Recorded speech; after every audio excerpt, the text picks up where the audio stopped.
Good morning, everybody, and welcome to episode 3 of the In All Kinds of Weather Forecast podcast.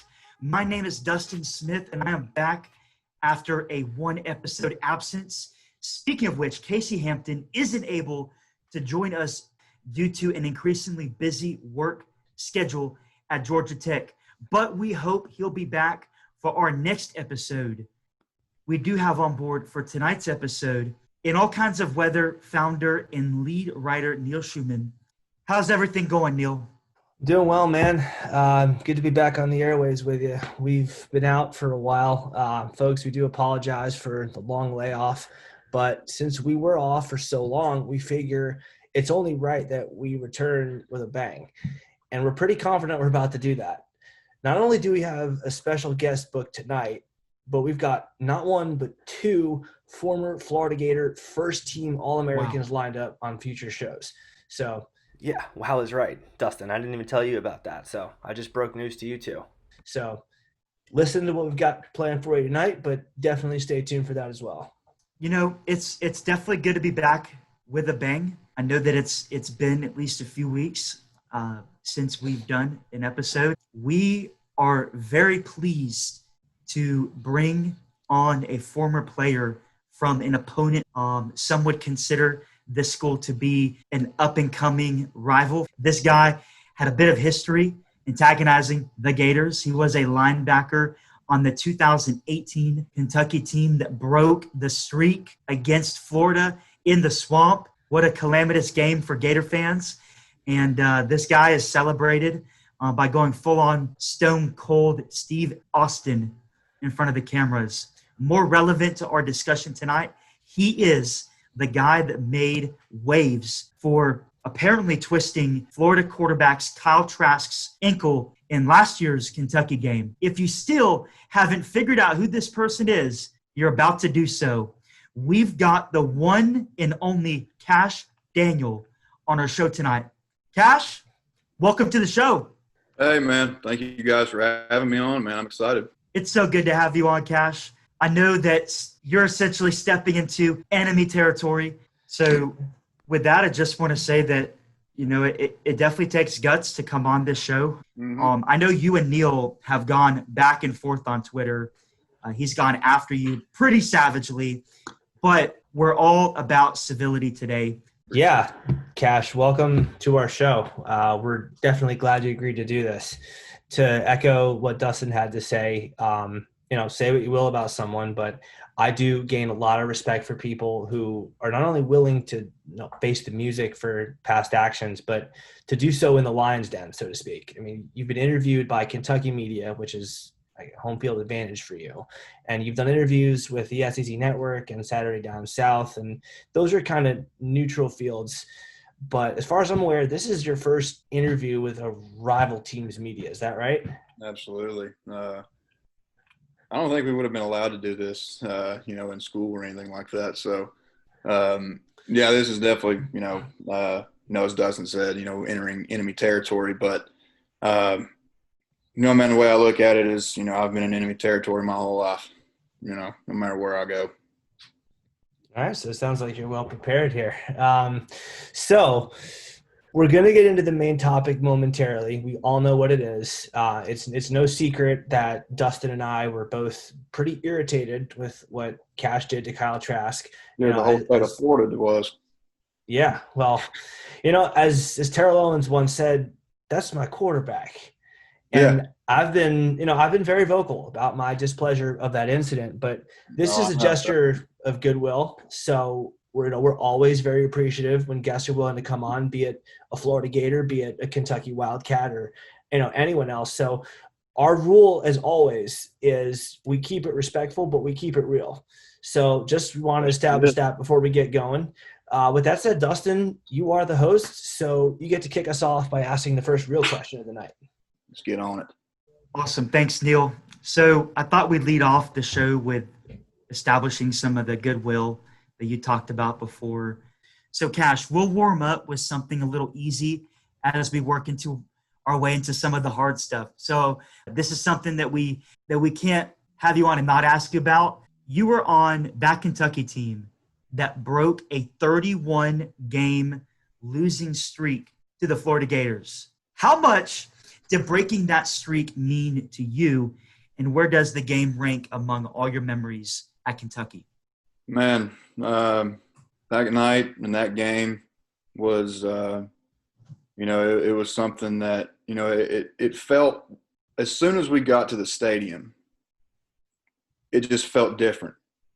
I don't know what it was. I don't know if it was less humidity with it being a night game. I don't know if it was something you could just tell, or I could tell when I walked in, the stadium, that something was different about that night. And, the camp that we had all throughout that fall camp, and how dialed in we were, and how really, really how tight that group really was, not just as, on the football field. We were tight in the locker room, tight off the field. And, we were the definition of our brother's keeper. We always had our brother's back no matter what. And we always tried to find time, outside of football to spend time with each other, because we thought, and I believe it truly works, that when you spend more time with your teammates off the field and you get to know your teammates more, you get that special bond that when you go into an intense college football season and having to go into the swamp like that, that it's just that bond that, that no matter what happens in the game, adversity's going to hit, but we got each other, because that's all we need, because we got each other. And, and man, I actually played that game. I played my whole 2 seasons, my whole 2 seasons as a starter, bro. I mean, I've played injured every single game. I mean, there's probably 2 or 3 games I've played at 100% or not having a nagging injury to deal with. So a week before fall camp ended, I was simply stretching with some bands, and I guess I did something with my leg or tried to move too quick or something, and I had a pop in my lower right back. And I had to go get an MRI and everything. And I was like, are you serious? Like, I was thinking everything worse in the world. Like, you spent 2 years busting your ass on special teams. You did this, and now it's going to be taken away from you. I get there. It's not a slip disc, but I can't remember exactly what they call it. Something where my disc was poking out, not exactly slipped, but you could tell that it had been taking some damage. And so if you look back at that game, I remember the hit I had on Felipe rushing the quarterback. I think it was early in the game. I looked like a 75-year-old man running, trying to rush the quarterback. I mean, because my back was there just like – and but, that night was just something different to where, we were all dialed in, and we were all, so focused on on the task at hand. And it was such it was a great game, man. I mean, it was back and forth, all the way through. And, that was that's what you play SEC football for, man. I mean, that was that environment that you want to be in, that hostile environment. And that's the kind of team you want to play, with somebody that's respectable and, with a rich history, in college football like Florida. So, I mean, yeah. And the thing about it was we didn't really even mention the streak that much throughout the week. Really? Yeah. You really didn't mention it. I think Coach Stoops mentioned it on Monday, and that was it. It was more like a F the streak. I mean, we're just going to play Florida. They're game 2 on the schedule, and that's what we got to go do. And so, I mean, it was a great game. Lynn played unreal. Our offensive line blocked, terrifically. Benny ran the ball hard. Terry made some great decisions. Josh played his ass off with that strip sack to end it. Our DBs came up big, with Darius having that pick in fourth quarter, and it was just an unreal game, man. And the feeling of it was, after we had won, I mean, it was always in the back of our mind. I mean, don't sit there and get me wrong that we weren't thinking, that we didn't know what was at stake. Like, we knew what was at stake. And that was always in the back of our head, but it wasn't the forefront of our simple motivation. You know what I'm saying? And so when it finally, when we did, it was, the back of it came from the back of the mind to the front of the mind, and we celebrated and we had a great time, and had a great plane trip home, and so it was overall just it was something that I'll never forget, and definitely it ranks it ranks in there with in the top three. You know, I'm winning the Citrus Bowl against Penn State. You know, with a national powerhouse like that, and you know, everybody had us picked to lose, and nobody picked us to win. I mean, we had some people pick us to beat Florida that year, but I mean, we had nobody picking us to beat Penn State that year. And you know, and just going out there and doing it with the guys that I did it with, you know, it was more so of, you know, the journey and the, you know, everything we went through together and winning that game, you know, with each other for the last time we're going to step on the field together.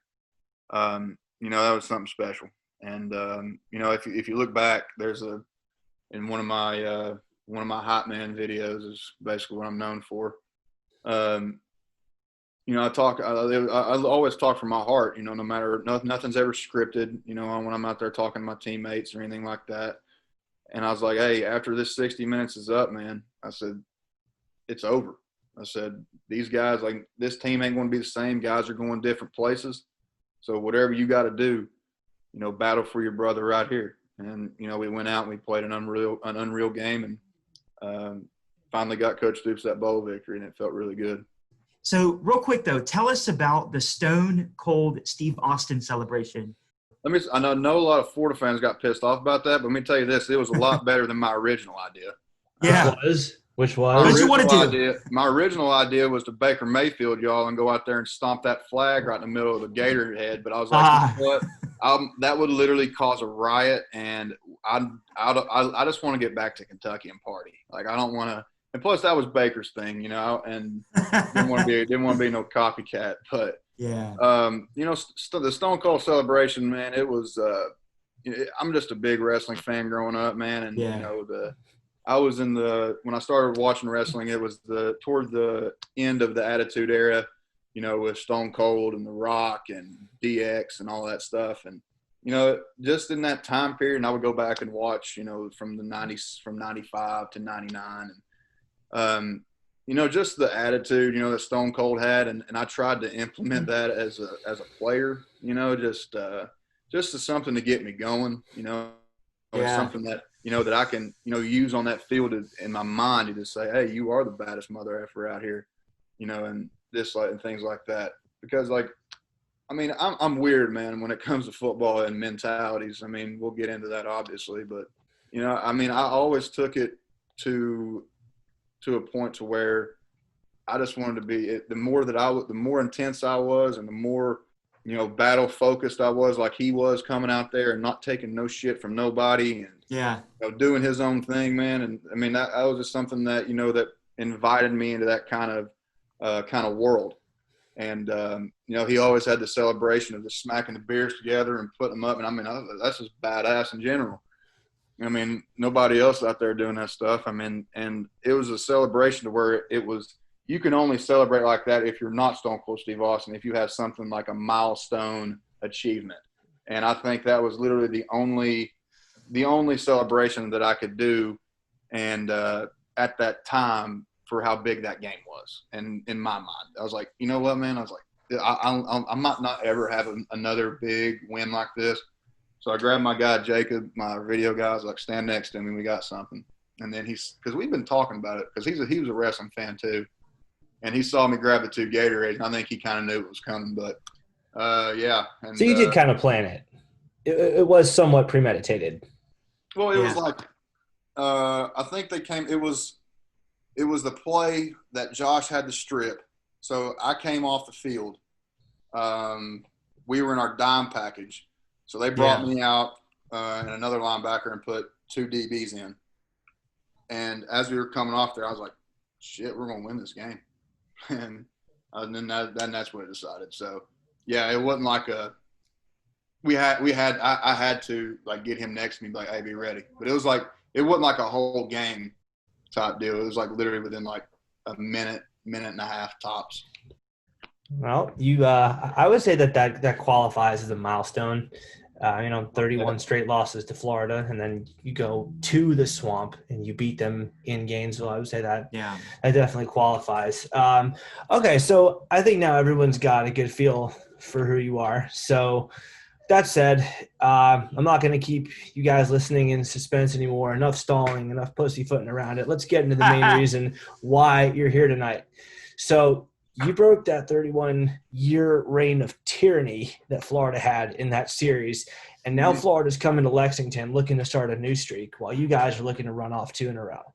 Yep. So I would say it's fair to say that emotions were probably running high before the games even kicked off. And then Florida finds itself down 21-10 when Felipe Franks goes down. We know what happens next. Kyle Trask comes in. He leads Florida to back-to-back TD drives. After the second one, the Gators go for 2. You guys stop him. And then the Skycam shows you twisting and ripping on his foot. So for the question that I've been wanting to ask you since the moment it happened.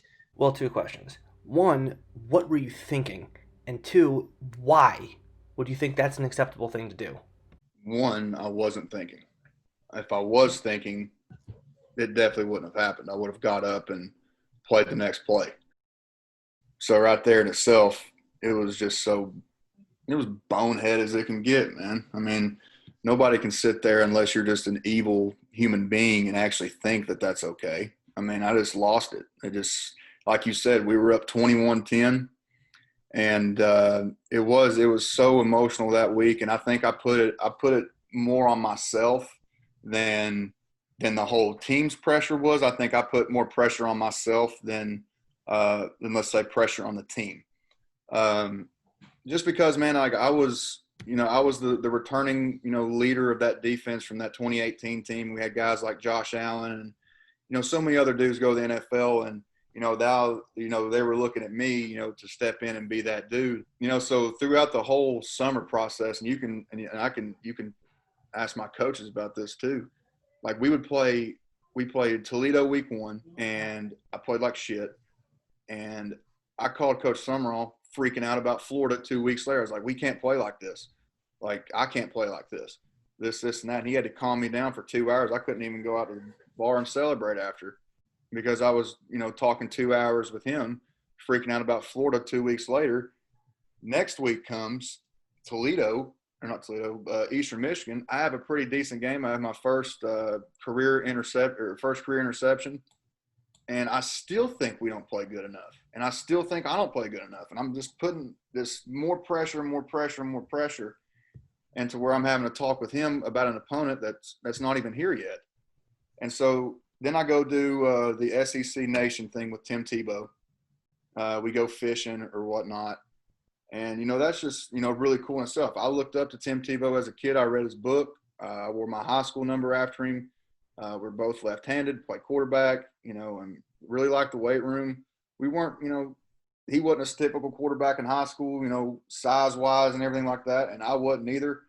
So, he was always, just a big influence on me and my life. And so when we went there, and I'm thinking, I'm going to be on SEC Nation. This is going to be playing before the game.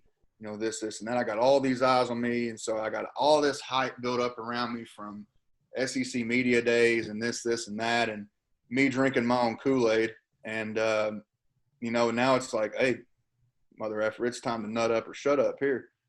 And so, I go back and watch it, man, like that, the Trask play, it never should have happened in the first place. I should have ended that game as that drive was going on. I should have ended that game. I had a PBU of a post route from some guy coming across the middle, and I barely tipped it. If I would have gone around a tenth of a second quicker, I could have intercepted it, be the hero, 2 against Florida, and none of this ever happens. But it didn't happen that way. And so they get down, and Kyle comes in and does an unreal job. I mean, I got to give credit where credit's due. The dude comes in and fresh off the bench, and he comes in and just picks us apart. He comes in and, he reads his receivers well. He reads the defense well, and he put guys in positions to go make plays and get in the end zone, and I was just so freaking mad. And I already played pretty pissed off. Like, that's the only way that I play football. When I was growing up, man, we were taught to play football to the echo of the whistle, head hunt, be out there and just try to, either be killed or be killed. basically. Yeah. And that's how I played football. That's how my mindset was. And I'm out there thinking, if I don't get somebody's going to get some against me, and that don't feel too good. So I already played pretty emotional and pretty pissed off. And then the game should have been in the bag. All we had to do was just come out and do our jobs, and Kyle just comes out and does his job better than what we did ours, and drove his guys down the field, got in that end zone. Then the play happens. He comes around. I mean, I can still, looking back, I remember the start of the play. The guard pulls. I get over, and there wasn't really an angle to hit him square up and drive him backwards. So the only thing I knew how to do was to get down and cause a pile and have my guys come up, and ultimately just chop him down, and create a pile and a donk to where he can't get in the end zone. Did he score on that play, by the way? Nope, you stopped him. Okay. You're talking about the 2-point conversion? Yeah. No, you stopped him. And then, dude, I don't know what it was. It was just, I really can't explain it. I lost it completely, just blacked out almost. I know that I've said this in many interviews before, but that's literally the only way that I can explain it, is that I got so mad that this dude was coming back and beating us, and he shouldn't be beating us, that I just blacked out. And ultimately the dumbest decision on a football field that I ever made. And the rest is history. I mean, I wasn't thinking. It was stupid. And, looking back on it, if I could do it all over again, hell yeah, I would have just got up and played the next play. Yeah. I mean, that's football. I mean, it's already barbaric enough, man. I mean, we're out there literally killing each other. And, there's no reason for that extracurricular stuff. But now I will say that, that stuff happens all. Like in the piles like that, there's eye gouging. There's dudes putting fingers down your throat like this. There's dudes raking at your eyes. Well, but come on, man. You got to know. All right, go ahead. I just got caught, and it was stupid. And they had a really good camera angle on it. It was just stupid. But and ultimately, just afterwards, man, after it happened, like on the field, I mean, I'm in that mode where I'm trying to like kill. And it didn't settle in until after the game that I did that.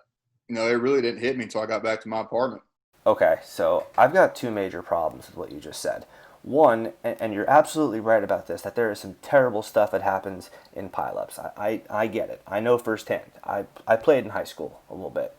And on top of that, I'm friends with some of the players on the current Florida team who've told me some additional horror stories about what happens in pileups. So to act like everybody who's ever been engaged in a multi-person massive human flesh on a football field, to act like a choir boy, it's not realistic. So I will give you that much. But one, that doesn't excuse you doing it. And two, you weren't in a pileup. That's what really gets me. You weren't in a pileup, so you don't really get to use that excuse. You were on the ground by yourself. You weren't locked in a sea of bodies.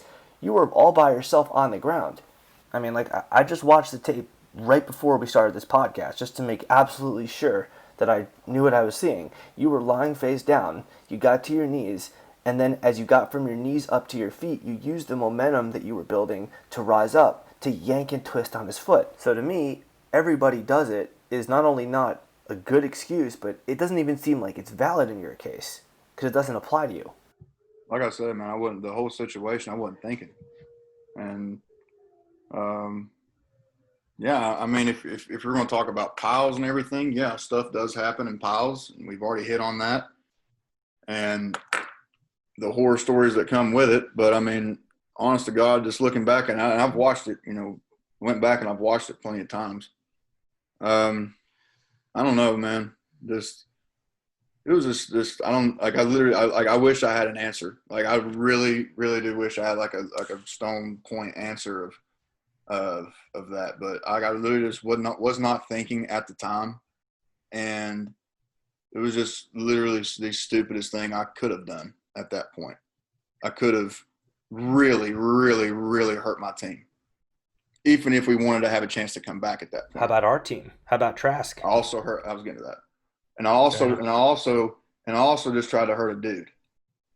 That was his mom's up in the stands, his dad's up in the stands, his cousins, his family members are watching that game. They already know that he's risking his health going out there and having 300-pound linemen, 245-pound linebackers coming downhill at him.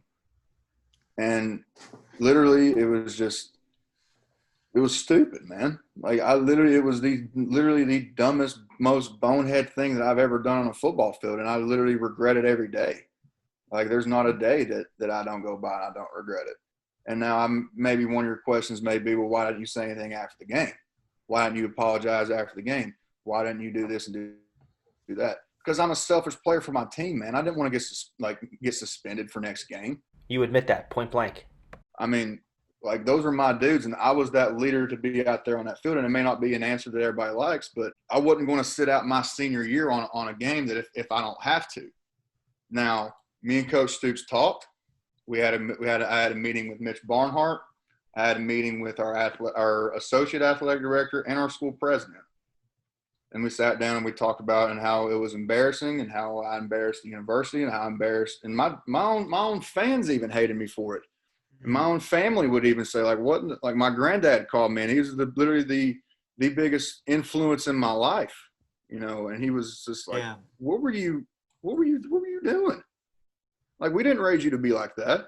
We didn't teach you to play that game like that way. And so it wasn't just Florida, you know, people coming back at me. I had my own family and my own friends just to remind me of how much of a bonehead move that was. Ultimately, I just look back at it and I just say, yeah, it was the hands down the dumbest thing that I did on a college football field. A couple things to that. First, again, this podcast is a gesture of goodwill. I'm happy to give credit where it's due. So props to you for admitting you weren't thinking. Honestly, there's not really a good answer to why you did what you did to Kyle Trask, but that's probably as good as it's going to get. So I'll give you that. And I'm willing to give you bonus points for anticipating the next question of why did you not apologize immediately when you realized what you did, and giving an honest answer to that.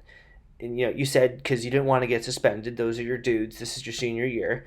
And seriously, I give you points for honesty, but there's an obvious follow-up question to that, a bit of a moral question, and that is, as a leader of your team and a member of the college football community, since you realized that you'd done something wrong, did you not think that you had a responsibility to do the right thing and issue a true apology and, you know, accept whatever consequences came your way as a result? Yeah, and that's why I owned up to it. And but 3 months later, dude, I'm telling you, man, there was so much shit going on during that season for me, man, mentally, that we can get into later. Because I know we were talking about, you had some questions about it, and it was a dark time, man, especially after that, because that was like the first time that I've ever experienced like true like people like hating me. Like I've had people, you know, just be like natural, you know, there's internet haters everywhere, you know, saying, oh, you're not that good, you know, this and that. But then, you know, that was the first time I ever like experienced like hate, like straight up hate for something that I did, and knowing that this is the consequence of it, of having people come at me when they should, you know. And you know, the Twitter gives everybody a voice now, and so they express their voice, and you know, came at me pretty good. And it was just it was really dark, man. And I, looking back on it, should I have easily have said something after the game? Yes, I should have, you know, 100%. But at that time, you know, I was just thinking about my guys. I was selfish for my team and for what we were trying to do moving forward. And, you know, but ultimately, you know, I should have. You know, I should have, and I wish I did. And that's one of my other regrets, you know, is not doing it, you know, as soon as I could. So I'll tell you a little story. I live right outside New York City. I live just on the New Jersey side of the Hudson River. So I live nowhere near Gainesville. So I flew down for the Orange Bowl, went to that game, had a great time, you know, celebrated the win. I'm very close friends with the Houston family. You know, James Houston, the linebacker. Mm-hmm. So celebrated with his family a little bit. Flew home the next day on good old JetBlue. Shout out JetBlue because they have TVs and Wi-Fi.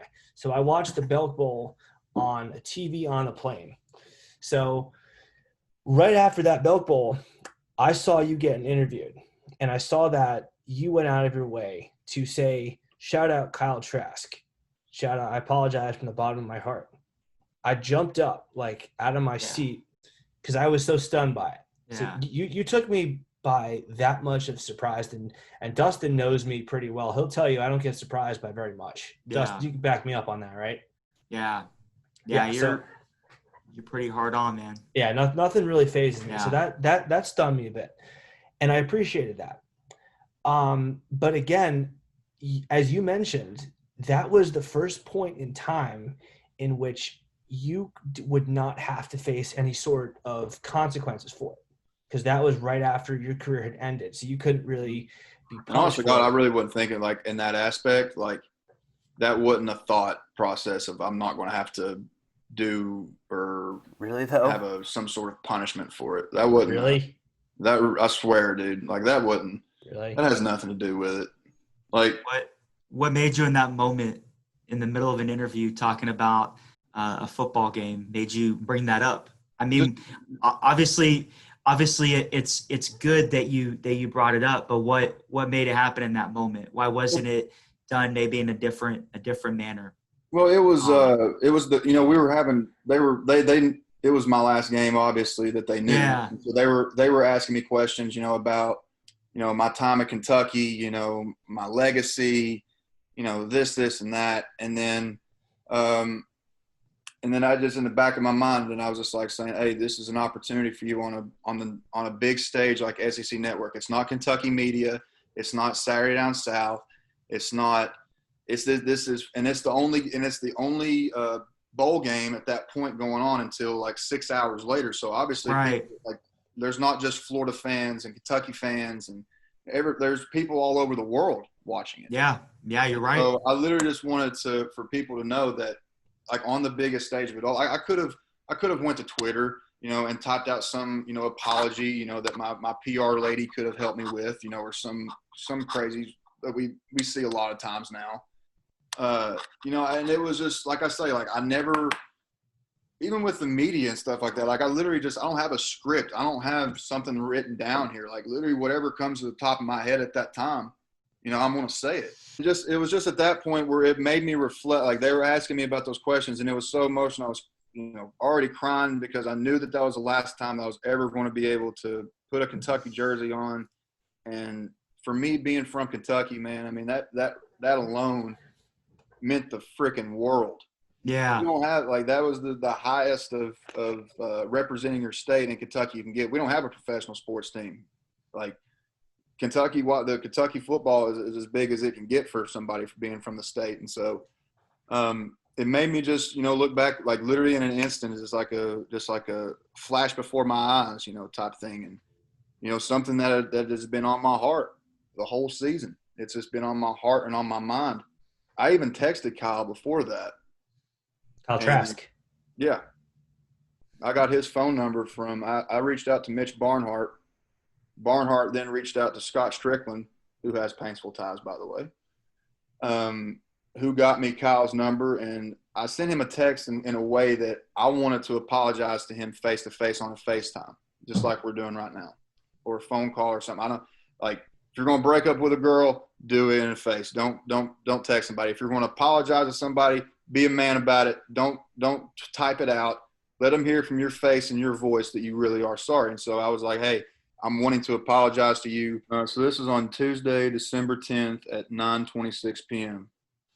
Kyle, this is Kash Daniel. I reached out to our AD, Mitch Barnhart, here at UK to get a hold of Scott Strickland there at UF to get me your phone number. Nobody else knows this but me and Mitch here in Kentucky. If you don't want to give me this opportunity, I understand, but I'd like to call you tomorrow if possible. I do not know if you guys are in finals or not, but I do owe you an apology. I didn't want to do it in the media to have you thinking I'm doing this just to clear up my image, because people already got in their minds made up about me anyways. But if you want me to apologize in the media, I will do that as well for you. I'm wanting to do this because I've lived in regret all season not doing it sooner. Just been caught up in the season, and I've stayed out of the media for other reasons. Ultimately, it's the right thing to do, and I don't want to leave this game with any regrets. I want to apologize to you as a man instead of saying it to a camera first. So if you give me that opportunity, I'd be very grateful. But if not, I understand. Hell of a season this year, and good luck in y'all's bowl game. Friday, December 27th at 11:44 a.m. Hey man, sorry I took so long to get back to you. You don't got to worry about calling. I appreciate your apology. It means a lot. I know things can get heated out on that field, man. Good luck in y'all's bowl game as well. We left it at that. Okay, so for all our listeners out there, I do want to point out that, again, we are doing this on a video conference call on Zoom, so I can actually see the texts. Kash is holding them up right now. The texts are legit. The dates are legit. The number seems legit. I don't have Kyle Trask's number, but it seems like it's his. 281 area code. Let's just put it that way. Yeah, so he's not lying about that. So, you guys obviously had a little bit of a discussion on the field as well. I'm sure you guys probably exchanged a few cuss words. I believe, if I'm not mistaken, a ref got involved, or maybe another player kind of pulled you out. DeAndre grabbed me. You're talking about DeAndre Square? Yep. So what exactly was said? What happened? I don't know. He probably said something like, "What the hell you doing?" And I probably looked back at him and said, "F you" or something. That was probably one of my go-to things, man. I mean, I don't know. All right, fair enough. I don't suppose you can remember exactly what you said at that time, given that you've admitted that you weren't thinking. But I do have one final question about the play itself, and then we can move on to a broader topic that I've been wanting to ask you about. Maybe 20 minutes earlier, in real time, we saw Felipe Franks go down with a broken ankle. Now, here you are, tugging on Kyle Trask's ankle. You're yanking on the same body part of our backup quarterback that our starting quarterback had just hurt. Now, you said that you weren't thinking, but surely you can understand why it appears as though you were trying to replicate the injury of our starting quarterback on our backup quarterback, since he had just driven down the field and taken the lead on you. So what do you have to say to that? Dude, like when I'm out there playing, dude, I don't think about anything but the task at hand. I don't think about the crowd noise. I don't think about, the hot Florida cheerleaders on the sideline. I don't think about, and it was very unfortunate, what happened to Felipe. And people have had some backlash from me saying that I caused that injury too. When in reality, I went in to get the football and I didn't even know the dude was hurt. I know I got that text and me wishing Felipe a speedy recovery. I played with him in the All-American game. I played with him down in San Antonio. I played ping pong against the dude. I'm not out there, I'm not saying sitting here like we're texting each other, every day, and things like that after that game. But, I genuinely had a genuine respect for his game and, what he was doing. And then I was just literally going out there, and on that play, he dropped the ball and I see the ball. And so as a defensive player, see the ball on the ground, you go get the son of a bitch. And at that point, man, when he went out, it was just like, damn, that's unfortunate. But I literally got my guys to worry about. I don't have time to worry about what's going on the other sideline. I don't have time or the mental space in that aspect in that moment to literally think about what's going on around me rather than what the call is. Where am I going to get my dudes lined up? Where's the tight end lined up for Florida? Where's the back set? Like that's what's going through my mind, and that never once crossed my mind. Fair enough. I think that you can understand why people might raise their eyebrows at it and say it's a little more than a coincidence, but I will take your word for it. And with that said, I want to move on to a broader topic and something that may have had something to do with this play. As you mentioned in previous interviews, mental health has been something that you've struggled with before. And if you wouldn't mind, I'd like you to talk a little bit more about the mental health struggles that you faced and how it might have affected you on this play and throughout the course of the season as a whole. Man, mental health is something that I'm glad to see has been taking the forefront in awareness in a lot of aspects these past couple of years. My childhood, it wasn't the greatest. Seen some things, heard some things, did some things that kids should never have to do, see or hear. And I grew up an angry kid, man. I grew up an angry kid. Life wasn't it wasn't all roses, as people say. And there was a lot of hard times growing up. And my parents were divorced, and my dad raised me. And my dad's a hardcore dude, man. He taught me how to be a man at an early age. Let's just put it that way. And but he did an amazing job, raising me and my sister basically on his own. And so it was throughout those times where I felt like, I didn't have anybody to talk to, didn't have anybody to really express, what I was feeling at the time, growing up. And then you get older and other things happen. And then you start banging heads when you're 7 years old, and you keep hitting all the way up through college, and you get so many concussions that you don't even tell people about. And then those mixed on with already depressive thoughts creates a pretty big storm in your head that you have to endure. And a lot of people, not just me, just feels like you're alone. You're just like, it's like you could be like, I was on that 2018 team, man. Like, we were riding high, we were great, this and that. But I mean, there were still days where I didn't want to get out of bed. I'm just saying, like, God, you're like, in my head, I'm like, POS, this and that. And this is even before the Trask play happened. I mean, that's just real of it. I'm being real about it. And it's been a big struggle. But thankfully, I finally opened up to people, and it was really hard for me to do that because I have this image of, the badass linebacker, nothing can't get to him, all muscles and this and that, he's alpha male, whatever. But when I would go home, and everything's done, those thoughts get right back in your head.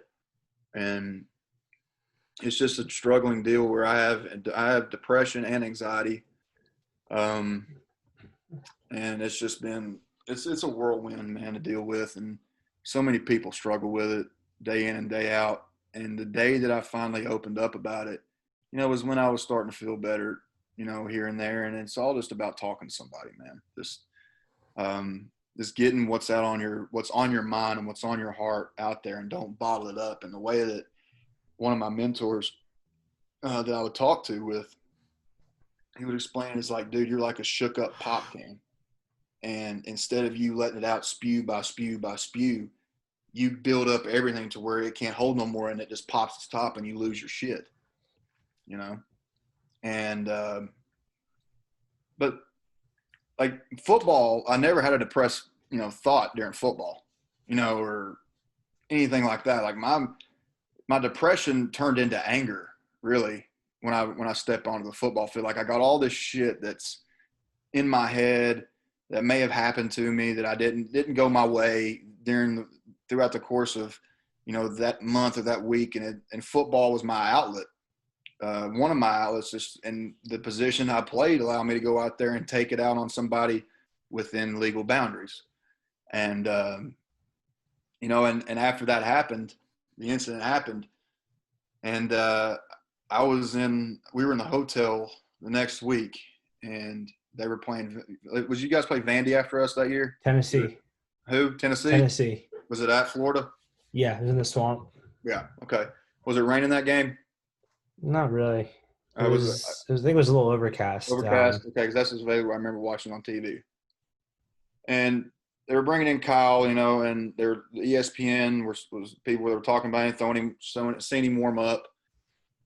And I'm sitting there watching it, and then the first drive happens, and then literally they shoot the camera right on his mom, and I'm just sitting there and I just go, damn, dude, like, really? And that's when it really, really hit me like sunk. It was like his mom saw that and was scared for her life, after she saw that. And that just made me feel like the POS, this piece of shit, that's stuck in my head. and I was just depressed, man, the whole freaking season, man. I was just and not that alone. You know, there was a lot of stuff that happened. Like I mentioned before, the person that was my biggest influence in my life, my grandfather, he passed away during the course of the season. And that was what sent me over the depression edge, is what I think is what happened. And I mean, dude, it came to a point where I was like, no matter what happens, I'm done with football after this year. I don't even want to do this shit no more. It's causing me to feel this way. I had 2 concussions, 2 right back to back.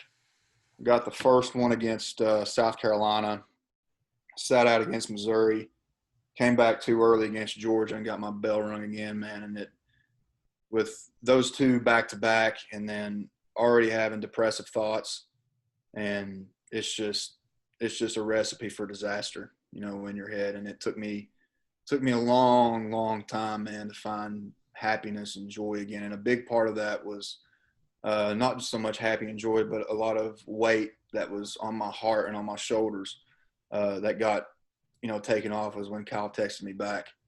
And that was a big part of it, you know, was, you know, having that come off my heart and off my shoulders of that weight. And then just talking to people, you know, about my granddad and how much he made. He was literally like my second father, man. I mean, this dude he was our rock to our family, you know, and he was the glue that kept everybody together and kept everything, you know, in order and made sure everything ran right. And when I lost that, I just didn't know how to react. I didn't know, like, he was always in my corner. He was at every game. I would look, I mean, he bought season tickets as soon as I committed to Kentucky, right on the 30-yard line, right behind our bench. And I could always look up there and see him. And having to go back there and look up there and not see an empty seat there, it messed with me a lot. And but I met this little girl. Her name's Ellie, and she's a part of Kentucky Children's Hospital. Ellie's had a lot harder road than I had, you know, growing up. And she made me feel like it's okay to live again. It's okay to get back out there and be happy, because you have everything going for you. You're not stuck in a hospital fighting for your life. Like, and it literally just changed my perspective on everything. And she's my best friend from now on. She's my little BFF, and she's changed my world on that. But just the mental health aspect of it, man, especially for football players. I mean, there's so many dudes out there that struggle with the same stuff I do, but we're too prideful and we're too manly, I guess, to go and talk to somebody about your feelings, you know, because it's like, man, get them feelings out of here, dog. Yeah. That's about it, man. So I was going to ask you how you got through it. You've pretty much. I mean, it's not like it's something that it's not like something that was just there at that point and it just goes away. Like, I mean, I still have those thoughts, you know, that still come into me. I just know how to deal with them better now. Right. You have perspective. So that's great that you do. But I mean, football is something that's played throughout the country. Lots of people, obviously, you know, playing peewee, playing high school, playing college even. And so I'm sure that throughout the country, there are a lot of other people who feel the same way you do, and they just don't want to talk about it. But they also don't have this, you know, light bulb moment pop off right in front of their faces the way you did with Ellie. So what would your advice be to these other kids playing football who are maybe depressed and anxious, and, you know, how would you advise them how to get past them through it? Well, the first thing I would tell them is don't put the pressure on yourself. Like, you need to put a certain amount of pressure on yourself, because I think that's how you get going, you know. Knowing that somebody's right behind you ready to take your job, you know, that kind of pressure. But don't put so much pressure on yourself to where it's like live or die pressure, you know, because you're never going to able to live up to that expectation that you set for yourself. Because a lot of times we set these expectations for ourselves that, you know, that we seem to like, okay, you know, we can do this, you know, there's no problem in that. And then, you know, the road gets the road is not as straight and narrow as you think it is, and there's some bumps in the road you got to get over, and some more stuff comes on during that journey, and then the next thing you know, you're stuck on that road, and you can't even move forward. It just feels like there's a cloud that just hanging over you, and just no matter how fast you run, you can't outrun the storm. And just another thing I would say is take time for yourself, man. Take time to talk to somebody, get a hobby. Another thing why I want to introduce people to the outdoors with the show that I'm doing is that, like, the outdoors was, another thing for me. There was release. When my granddad died, I went fishing just the next day. I knew that was a place to where I can go and hit the reset button, hit the refresh button. Not so much a refresh because of the, dealing with a loss of a loved one, but a sense of just being at peace at that time. If it's only an hour, it's an hour. If you got 2 hours, you got 2 hours. Whatever you find that brings you peace, man. It could be video games. It could be fishing, hunting, doing crosswords. I mean, it don't matter. Whatever brings you peace and happiness, not what everybody else says that's going to bring you peace and happiness. It's what your mindset and what you think and what you know is going to bring you peace and happiness, man. And if it's through music, listen to music. I listen to a lot of music and listen to the lyrics in the music, and that's how I connect, with so many different genres of music. I'm not just a country guy. I'm not just a rock guy. I listen to rap, R&B, folk music, and it's so many different stories and so many different aspects of life that you're sitting there thinking, like, damn, he's going through the same stuff that I'm going through, and it's just a way that you can connect with some people and through music and things like that. So whatever it is that you got to do to bring yourself peace and happiness and learn how to deal, with those negative thoughts and deal with those hard times, you got to do it, man. If it's got to take a 10-minute walk, put your phone down, get off the phone, stay out of, and another thing too, stay out of social media. That's another thing. Players, and that's ever listen to this, you got to stay out of social media, man. Like, not out of it, but don't let it dictate. Don't let people on there dictate how you play. Okay? Like, they're always going to have their opinion, this, and that. There's people telling the president of the United States how to do his job. Surely to God, there's somebody out there going to tell you how to run a flag route, or how to make a tackle, this or that. Just don't feed into that shit. It's fake. It's fugazi. It's not freaking real, and that's it, man. I get fired up talking about it because I'm so passionate, just about having people find that peace, because it's so hard to find at sometimes. Yeah, no, I feel that. I have people tell me how to run my blog at least once a week. Yeah, so there you go. Yeah, no, I definitely feel that. We've been talking for a while. We've been texting, we've been DMing, and I feel it's relevant to tell all our listeners that from all our interactions, you do seem like a good dude. Just putting that on the table. You do seem like you're a legit dude. Nice, man. And I do sincerely want to believe that you are, that this is not a front, that this is not an act. The thing is, though, and you've acknowledged this, is that it's easy to be a good dude when everyone's got their eyes on you, when you're actively trying to make a good impression on someone like you are with us. And it's really easy to be a good dude when things are going well for you, like when you're efficient, when you're at peace, doing whatever it is you do, like you mentioned, doing crossword puzzles or, hunting, whatever it is. When you're in your happy place, it's easy for you to be a good dude. But when things aren't going super well, that's kind of when we tend to see the other parts of people come out.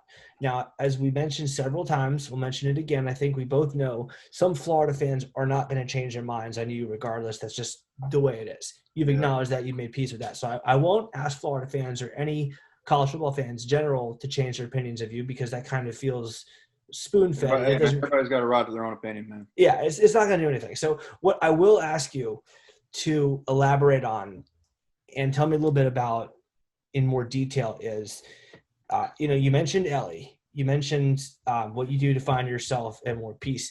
What are you doing now to help prepare yourself for when things aren't going as well, to still come off as the same good dude that you're coming off to me right now? just that change of perspective, man. I keep myself, very detailed and very organized. I think when you get messy, in your own life, you're not cleaning up after yourself. You're not doing this. You're not taking care of yourself like you're supposed to. Like your mental can go in places where it's like, oh, F that, or this, or that. And, and things haven't been the greatest for me. I mean, I don't have a job right now. I mean, I got no source of income. The only thing that I got left in my name, is the money that I made off of a t-shirt tour signing after the season. And so I'm sitting here trying to find a job. I'm sitting here and trying to figure out, what's next in my life. But, every day, I'm going to take it with the grace, whatever happens, it happens. And so if you think you're going to have a bad day and you think you're going to have a rough time in that day, then more than likely not, you're going to be in a bad place. And if you're mentally in a bad place, it's really easy to not be a good dude. I mean, it's just in there in your mind. And it's literally your thought process of throughout your day of like waking up, man, just knowing that you're lucky to even do what you do, lucky to go work out at the gym. I'm lucky to be able to go fish and meet with these awesome dudes.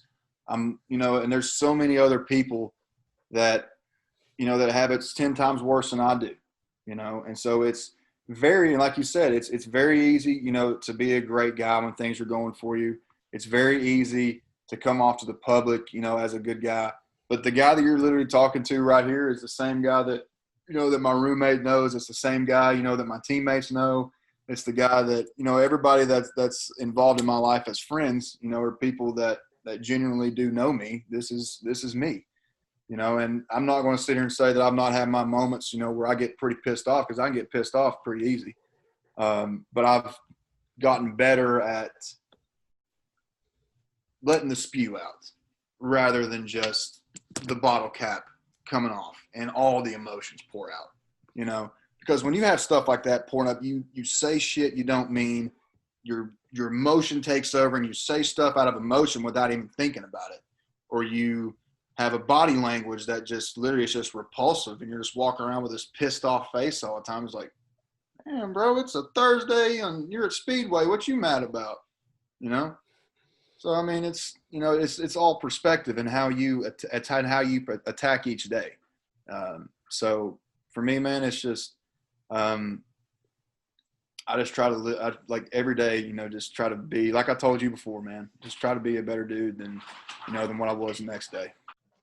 So let me ask you this. Gator fans, as you have said several times, not just to me, but in other interviews, Gator fans and other college football fans in general are going to have their opinions about you. Some of them just aren't going to change them. That's the way it is. That's final.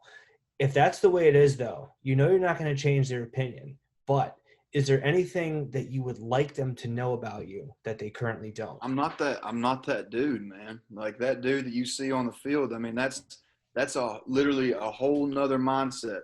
Like when I walk across those white lines, it's almost like I'm not Cash anymore. I flip that switch and then it's just, it's balls to the wall, not even just straight up violence out there. Cause that's what playing that position and playing in that league is all about. And if people don't look at it that way, then they've never been in that environment. They don't know what the hell I'm talking about, so they're not going to truly grasp what I'm talking about.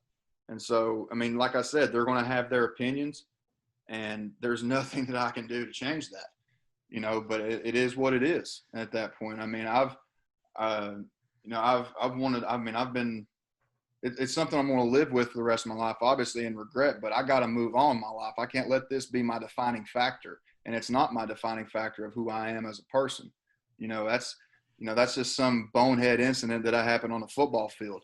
I'm like right now, I mean, like I'm in enemy territory. I don't have to be on here talking to you guys. You guys are really cool dudes. And, I'm not going to answer them in, harsh ways. I'm just going to give you the answer of, how I feel about it. And I'm not some dude, that's, literally out there just, it's hard to literally explain yourself because there's a freaking video and you're sitting here trying to convince people that, with word of mouth that you're not that kind of dude. And that's all I can do. And they're going to have their opinions and it is what it is, man. That's it.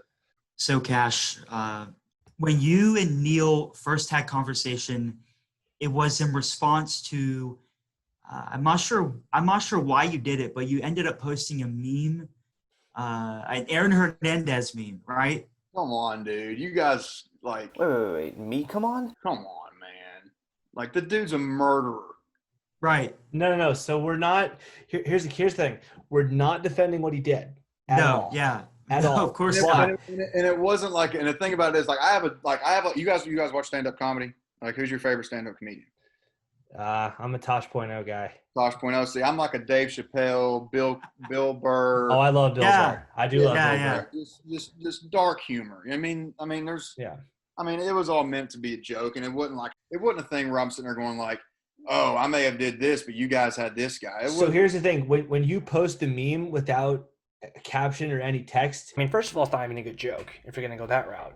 Second, you leave that to the people. interpretation of Right. the viewer. Yeah. So we didn't understand. You didn't give a caption that implied that you were joking. Enough context of what it was. Right, exactly. There's no context. Yeah. And not only do I not know, there are hundreds of thousands of Florida fans who don't know either. All they see is a gif of Aaron Hernandez getting led away in handcuffs. And they're like, okay, so Right. this guy's trying to play the, well, maybe I did this, but he did that, and that's much worse, so therefore shut up card. You have certainly you understand that. I should have gave more context. Yeah. And it's one of those things, but it's interesting what came from that, and I'm thankful that we have this platform, because you have or had a reputation as a dirty football player, and a lot of that was egged on by what we've already discussed. And not to I do what I don't want to do is I don't want to compare you in any regard to Aaron Hernandez. That was a real bad dude, someone who committed some serious crimes and ended up committing suicide. The whole thing I want to get at, though, is I don't want to defend him at all, but mental health was definitely something that he struggled with. Definitely. And a lot of how he responded to life and his situation was very, very bad. And there's no excuse, regardless of where your mindset is or what circumstances you're going through. Neil will say I'm a very positive guy. I'm someone who likes to look at the glass half full. And there's a famous quote. I believe a famous pastor said, the exact name is kind of escaping me, but he said it like this: life is 90% how you respond and only 10% what happens to you. Yep. And that was one of the big things that I would read, that during the course of, what I was struggling through, during the course of the season, actually, my linebacker coach actually dropped that in my locker for me to read. Really? Nice. That exact quote. that's awesome. Yeah. So At what point in the year? And he was another guy. This is about midway through. Coach Summerall was always there for me, man. I mean, he was my first year playing for him, and he was a guy that that genuinely cared about his players off the field and didn't look at them as just a paycheck for them. And he genuinely cared about what was going on in our lives, how we were mentally, how our families were, and that's what made it easy to play for a guy like that. So you're kind of at a turning point in your life. I know you mentioned that you're not going to pursue football, and that's got to be hard. Football ain't pursuing me, man. I'm ready to go. Football just ain't pursuing me. So what's next for you?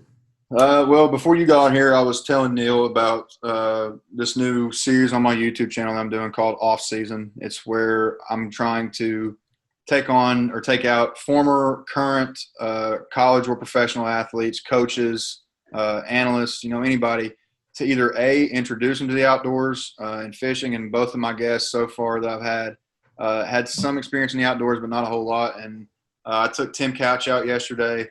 And actually, he said like this is the most he's learned about fishing in a day that he has in his whole life. And so I want to give that opportunity, that what the outdoors gives to me, and that exciting that's the total excitement that I get from it. When catching a fish, or getting a turkey, or getting a deer, something like that. And just offer it up to so many people around the world. And then I'm trying to get on with UK Sports Network here to try to be a sideline analyst, or something along those lines, whatever they could want me to do, or some sort of sports media to where I stay around the game, and just try to be one of those dudes that can report, do segments, have his own show, podcast, whatever the network or whoever I'm working for wants to have.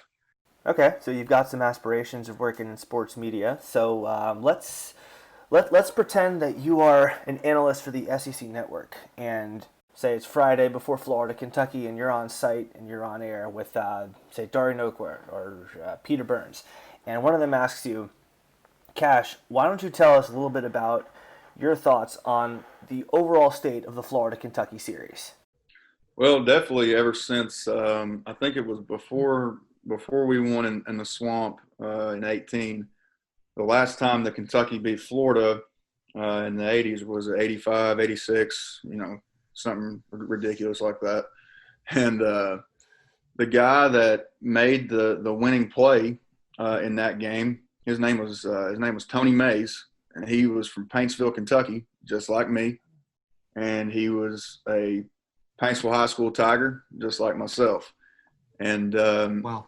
And just to see the history that it goes back, within college football, and the streak, and and being one of the longest active winning streaks there is. So many good games in those Florida Gator wins, though. A couple years before me down in the Swamp with the controversial play clock expiring game. I mean, it is what it is. But yeah. And then my freshman year, man, I'll never forget this. We left two dudes wide open. Yeah. Like, nobody even covered them. Like, we should have won that game. No, it wasn't my freshman year. We got our ass kicked. Sophomore year. My freshman year. That was terrible. 16, yeah. You probably want to forget that one. God, I know one thing. Like, that was the introduction for me for SEC football, though. That was week 2. That was our first SEC opponent. And, man, I never experienced any kind of heat like that, because that was the CBS game of the week at 3:30. And so, I mean, I literally walked out of the tunnel, and, like, for people that don't understand, as an opposing player coming into the Swamp, it's pretty intimidating, dog. You come around campus and everybody stops what they're doing, and they come out to the road and they start doing the Gator chomp act, and you're like, shit. And you come in there and you go out, and they have the walkway above our locker room. So people are out there pregame, yelling stuff at us and everything. And yeah, I go out and I take one lap around. I do a one lap walk every stadium we go to before every game, home or away. And I came back, and as soon as I was walking up the tunnel, I could literally take off my shirt and, like, wring it with sweat. Like, I didn't jog, I didn't do anything. I literally just walked around the field and came back. But just overall, being a player and being involved, in that type of environment and that type of rivalry, if you want to call it that. I mean, it was surreal. It was it was SEC football at its finest. Two schools, that really don't like each other, and it's with really great athletes on both sides. Future NFL players, future All-Americans, things of that nature. Just to be able to go up against that kind of competition in that environment, was just a surreal experience for me, and I know for many players, for years to come. So let's keep that SEC analyst hat on for another second here. You've played for Kentucky. You've played against all the other teams in the SEC East. So why don't you, assuming there's a season this year, why don't you tell us a little bit about your thoughts on how the players are going to be able to deal with the long layoff thanks to COVID-19, and assuming that there is football, who you like in the East? Well, I mean, out of bias, You got to go with Kentucky. I get that, but out of bias, but that's like, obviously, I was looking at the numbers the other day, and they said that, Florida was obviously like a 13 or 14% chance or something like that. I don't know the exact numbers. I was watching SEC Network for it. I was actually a part of the audition I was doing with them. They brought up a side screen. It was kind of like a show deal. And it had Georgia at like 42%, talking about how Kirby Smart's not had, these type of two quarterbacks in his system to where JT Daniels coming from USC, and then you got that other kid coming from was it Wake Forest? Yeah, Jamie Newman. Yeah, and so Georgia they return. I mean, every year, man. I mean, every single year that I've played them, especially, it's like no matter what, they've always got mauling offensive linemen. That just get next level really fast and get their hands on you really quick. And once they get their hands on you in the right place, it's really hard to get off. They return a lot of great players. Florida is returning. Trask is coming back. He's obviously got another year, to do what he does best. Go out there and sling that football around. He's got great receivers around him. He's got a great, offensive line to protect him. But really, man, it all depends on, really, literally what happens. And there's so many factors that go into this thing. Like, sit here and think about this. They had to cancel spring football, right? And throughout that time, like when you're not practicing, you're still going hardcore in the weight room and speed and conditioning and everything like that. Then you had college campuses closing in general. Then you had the whole entire country closing in general. No gyms, no nothing for about a month. And now they're slowly bringing kids back on campus, and they're having these abbreviated summer workouts where they're having to be so far apart from each other in the weight room, and there's so many they only have so many time with them. And now it's not like the summer workouts where you would go in there at 6 a.m. and grind to 8:30. And, it's more like come in, do what we need to do and get out, get the next group in and get it out. Cause they don't want to be, in that building and in that confined space, for as long as they can. With this, pandemic going on. So with that aspect going into it, I'm eager to see the overall athletic performance, of players, because it seems like every year, especially in the SEC, that dudes were somehow getting bigger, faster, and stronger than what they were the year before.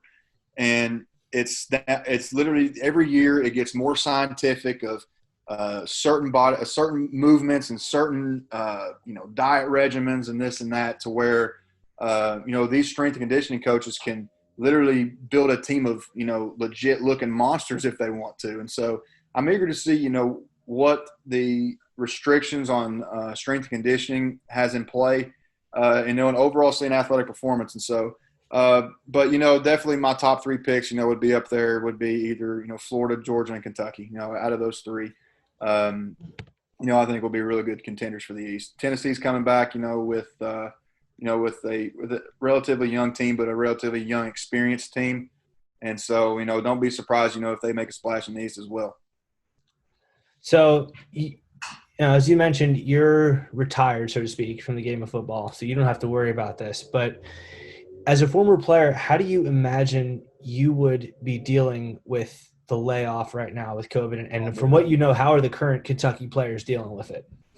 I mean, they're dealing with it, as best as they can be. I mean, there's nothing that they can do about it. They have to go by, what the what our front office people are saying, what our medical staff is saying. They come in. I know that they come in their gear. I know that they take their gear home with them, and they come back in their gear. I don't really know the specifics, because I'm still in a group text with my guys, but I'm really kind of out of the conversation in that aspect, just because I have no, relevance, in that anymore. So, but the layoff and so if I was having to go through this, man, I mean, it'd be really hard, to deal with, especially if it's your senior year and not knowing that you don't even know if you're going to have a football season year or not. Like, you're literally out there, you're busting your ass on summer workouts, this and that. And then, 2 weeks from now, the commissioner could come back and say, there's no SEC football this year. Or, the NCAA could come out and say, hey, we know that we've made so much money off you guys. We know that we have these crazy ass rules for you guys to follow. and we know that we look at you guys as workhorses, and we know it's your senior year and you're really excited for it, but no, we're not going to play. And then, so, I mean, just the fact of not knowing, you know, if it's going to happen or not, would just be really stressful, you know, for especially, you know, a senior that is aspiring, you know, to play at the next level. Let's say he had a decent junior year, but needs that senior year, you know, or needs that, and let's say if he was a sophomore and needs that junior year, you know, to be able to leave early, you know, and take care of his family. And this has been his whole, you know, plan his whole life, you know, was to go out and do this and be able to take care of so many people, you know, I mean, because that's why I wanted to play in the NFL. One, because I love the game, and two, I had so many people that sacrificed, you know, for me, you know, financially, and taking me to camps and combines, and, you know, making sure I had gear, you know, this and that. It is like I just wanted to be able to, you know, repay the favor, you know, and say thanks. And that's a lot of guys, you know, are playing for their lives, man, and just playing for a better life for them and their family, and that could be taken away from them. So it could be very stressful, I would say. So that's about all we've got for everyone tonight. I do, again, feel it is necessary to point out a second time to everybody listening that we've been texting, we've been DMing for a couple months, and having been communicating with you for all this time and having talked to you for about an hour and a quarter here, I do feel it's relevant to point out that you do seem like a very different guy than the guy who tried to remove Kyle Trask's foot from his body. I mean, as I mentioned, it is easy to seem like a good dude when you're trying and you know that there are eyeballs on you. And I do suppose it's possible that this is all just an act, all just a front. But I also realize that people have moments of weakness sometimes, and in those moments of weakness, they do things that they're not particularly proud of. Good people have moments of weakness and do things that they're not particularly proud of. And I've always been a proponent that people should not be judged by their weakest moments if they're the extreme outliers, because everyone has done something in his or her life that they're not particularly proud of, and I don't think that should define them. So I think if there's any real lesson to take from this, it's to give people a second chance, give them the opportunity to redeem themselves, and to disprove any opinions of them that you may have formed. And then, if they don't make the adjustments, if they don't better themselves, then so be it. And I realize that not everyone is so open to just forgiving and forgetting, but even to those people, I would suggest and I would hope that you're willing to at least just wait and see. Just give them the opportunity to change your mind. Don't just close it off before they even have a chance. You don't have to just open your arms and you know, give people hugs and say, oh, it's okay, I forgive you, I love you, and all that. But at the very least, just give them the opportunity. Having said that, Cash, again, it is very commendable that you're willing to step into enemy territory like this and, you know, take all our questions. I think we hit the main subject pretty hard. Would you say so? I think we hit it pretty good. Yeah, we didn't hold back. You know, we told you, and Cash can attest to this. We told him it was coming. Before, it wasn't going to be no cupcake walk or anything like that. But I mean, I didn't expect it to be, and you know, I just, you know, like you said, man, you know, a lot of things just takes conversation. You know, it just takes, you know, it could be any issue, you know, in the world, especially with the issues that we're dealing with right now. You know, all it just takes is a simple conversation. And, you know, if you have different opinions, you know, obviously people are going to have the right to their own opinions, this and that. But if, you know, like you said, they may have a different opinion than you, but at least you got to give them that chance, you know, to express. So, I mean, like I said, man, I can't thank you and Neil enough for, you know, letting me come on, man. I know didn't have to. You know, you easily could just sit there and, you know, hit the block button or just leave it what it was. But, you know, it shows your guys' character, you know, and, you know, just hopefully, you know, people can look at this and, you know, just see me as, you know, the person, you know, rather than that idiot that tried to, you know, to hurt somebody. So that's all I got, man. Thank you so much. Where can we find you, by the way, before we head out? All right. So first off, thank you guys again. And you can find me on Instagram at Kash Daniel 56. You can find me on Twitter at Kash Daniel 15, and my YouTube channel is just Kash Daniel. But all the YouTube stuff, the links are in my bio on my Instagram and Twitter. So maybe we can. I would really like to come down and fish with Kyle. I think, or try to do something with him. We ain't got to video it or anything like that but I think just that'd be really cool just to go out and just talk, and just do something that I think that we could both be at peace with. Maybe go out in the middle of the ocean and get some Florida marlin, or go to Okeechobee and get some Florida bass, but or something like that. Just but yeah, man, thank you again for the opportunity. And like I said, you or Dustin, ever need anything, you got me on Twitter, and I'll do whatever I can to help you guys out, man. Yeah. So Kash, again, thanks for bringing the passion, bringing the honesty. We certainly appreciate you coming on and being with us, and we wish you all the best. Hey, man, like I said, you guys, you didn't have to give me this opportunity. Could have just sat there and left it at at Twitter, or whatnot. So I'm thankful that Neil and that was able to respond and be in correspondence with me about this. And you, Dustin, being the host of the show, thank you for giving me the opportunity to come out here and speak with you guys. I'm very thankful for everything that's going on right now moving forward. But just like I said, can't thank you guys enough for giving me the opportunity. And if there's ever anything that we can help out each other on, I'm always here to help people.